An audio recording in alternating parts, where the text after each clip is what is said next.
So hi friends எல்லாருக்கும் வணக்கம். So இதுதான் யூனிட் 3 உடைய லாஸ்ட் இது. ஸோ எல்லாத்தையும் மேக்ஸிமம் முடிச்சாச்சு ஓகேங்களா. ஸோ அதுக்கப்புறம் பார்த்தீங்க அப்படின்னா இப்போ ல விதிகள் இருக்குது ஓகேங்களா. என்னென்னு பார்க்கலாம். இப்போ வந்து லகரம் ஓகேங்களா. லகரத்துக்கு அப்புறமா ஓகேங்களா, லகரத்துக்கு அப்புறமா வல்லினம் வந்துச்சுன்னு வச்சுக்கோங்க, அந்த லகரம் ரகரமாக மாறும் ஓகேங்களா. லகரத்துக்கு அப்புறமா வல்லினம் வந்துச்சுன்னா லகரம் ரகரமாக ஆகும். ஃபார் எக்ஸாம்பிள் கல் ப்ளஸ் இலை. இப்போ வந்து ச அப்படிங்கிறது வந்து உனக்கு வந்து வல்லினம். ஸோ லேங்கிறது வந்துருக்கு. ஸோ ல வந்துச்சுன்னா உங்களுக்கு என்ன மாறும், ராவா மாறும். இப்போ கல் ப்ளஸ் இலை கச்சிலை. ஸோ லகரத்துக்கு அப்புறமா உங்களுக்கு மெல்லினம் வந்துச்சுன்னு வச்சுக்கோங்க, அந்த லகரம் அப்படிங்கிறது நகரமாக மாறும். இப்போ பல் ப்ளஸ் முகம் அப்படின்னா பன்முகம். இந்த ல அப்படிங்கிறது உங்களுக்கு என்ன மாறுது, நேவா மாறுது ஓகேங்களா. ஸோ நெக்ஸ்ட் வந்து இந்த லாக்கு அப்புறம் வல்லினம் வந்துச்சு அப்படின்னா அந்த ல அப்படிங்கிறது வந்து டேவரிசை அந்த இதாக மாறும் ஓகேங்களா. மக்கள் கூட்ட பேர் மக்கட் பேர். அப்போ இல்லுங்கிறது உங்களுக்கு இட்டா மாறுது ஓகேங்களா. இது அப்புறம் அதே இது லேக் அப்புறம் மெல்லினம் வந்துச்சு அப்படின்னா அது இன்னும் அதில் வருதுல ஞான் அதில் இருக்கலாம் சாரி கசரதபரா ஞான நம்ம இருக்கலாம். ஸோ அது வந்துச்சுன்னா நாள் கூட்டல் மீன் நான் மீனாக மாறும் ஓகேங்களா.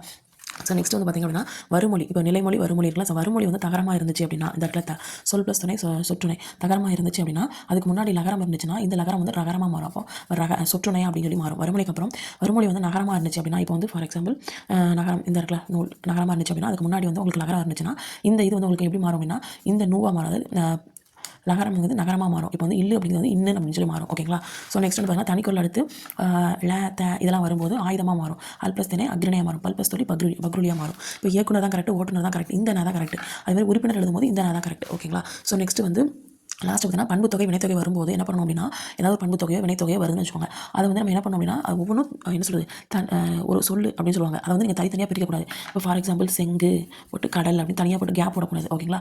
ஸோ பிரித்து எழுதக்கூடாது அப்படிங்கிறாங்க. இதெல்லாம் பண்பு தொகையும் வினைத்தொகையும். ஸோ நெக்ஸ்ட் பெயர்ச்சொல் வினைச்சொல் பார்த்துக்கிட்டிங்க அப்படின்னா அதுக்கு இடையில வந்து இடைச்சொல் நிறைய இருக்கும் ஓகேங்களா. ஸோ அப்படி எழுதும்போது அதை சேர்த்து தான் எழுதணும் ஓகேங்களா. இப்போ வந்து அணங்கு கோல் அப்படின்னு கேப் விடக்கூடாது. ஸோ அணங்கு கோல்னு சேர்த்து தான் எழுதணும். ஸோ நெக்ஸ்ட் வந்து பார்த்தீங்கன்னா இடைச்சொல்லுடன் சொற்களை சேர்த்து எழுத வேண்டும். இப்போ வந்து பேசியபடி பணம் கொடுத்தான் ஓகேங்களா, இது பேசிய படி அப்படிலாம் போடக்கூடாது ஓகேங்களா, சேர்த்து எழுதணும் அப்படின்னு சொல்கிறாங்க ஓகேங்களா. ஸோ நெக்ஸ்ட் வந்து பார்த்தீங்கன்னா உடம்புடைமைகள் அமைந்த சொற்களை உடம்புடைமைகளை சேர்த்து தான் எழுதணும் ஓகேங்களா. இப்போ மணி அடித்து சென்றான், மணி அடித்து சென்றான் அப்படின்னு சொல்லி என்ன பண்ணணும், சேர்த்து தான் செய்யணும் ஓகேங்களா. நெக்ஸ்ட் வந்து பன்மையை உணர்த்தும் கல் அப்படிங்கிற விகுதி வந்துச்சு அப்படின்னா அந்த கல் விதியை சேர்த்து எழுதணும். ஈக்கு கல் அப்படி பிரித்து எழுதக்கூடாது, ஈக்கல் அப்படின்னு சொல்லி மொத்தமாக சேர்த்து எழுதணும். இரட்டை கிளவி சொற்களை வந்து எப்பவுமே சேர்த்து எழுதணும். இப்போ வந்து படபட அப்படின்னு சொல்லுவோம், பட அப்படின்னு போடக்கூடாது ஓகேங்களா, படப்படன்னு சேர்த்து எழுதணும். நெக்ஸ்ட் வந்து சொற்பொழிச்சில் நிலைமொழியின் ஈற்றெழுத்து மெய்யெழுத்தாகவும் ஓகேங்களா. ஸோ மெய்யெழுத்தாகவும் இது நிலைமொழி வருமொழி. இந்த ஈற்றெழுத்து மெய்யெழுத்தாக இருக்குதுன்னா வருமொழி முதல் எழுத்து உயிரெழுத்தாக இருந்துச்சு அப்படின்னா இது ரெண்டு என்ன பண்ணணும், சேர்த்து தான் எழுதணும். சுடர் ஆளி அப்படின்னு போடக்கூடாது, சுடர் ஆளின்னு தான் போடணும் ஓகேங்களா. ஸோ உரிச்சொற்களை எழுதும்போது இப்போ ஏதாவது உரிச்சொல் சாலாதாவா நனி கூர் களி கடி இந்த மாதிரி இருக்குல்ல, ஸோ எழுதும்போது அந்த சொல்லோட சேர்த்து எழுதணும் ஓகேங்களா. ஸோ நெக்ஸ்ட் வந்து பார்த்தீங்கன்னா உண்மை தொகை சொற்களை வந்து அதுக்கப்புறம் நேரனை சொற்கள் எதிர்னை சொற்கள் இது எல்லாமே சேர்த்து எழுதணும். இப்போ வந்து உற்றார் உறவினர் இது வந்து அப்படிங்கிறது உண்மை தொகை. ஸோ வந்து உற்றார் உறவினர் என்ன பண்ணணும், சேர்த்து தான் எழுதணும். அப்படின்னு உற்றார் உறவினர் அப்படின்னு சொல்லி தனித்தனி உற்றாரும் உறவினர் அப்படி எழுதக்கூடாது ஓகேங்களா.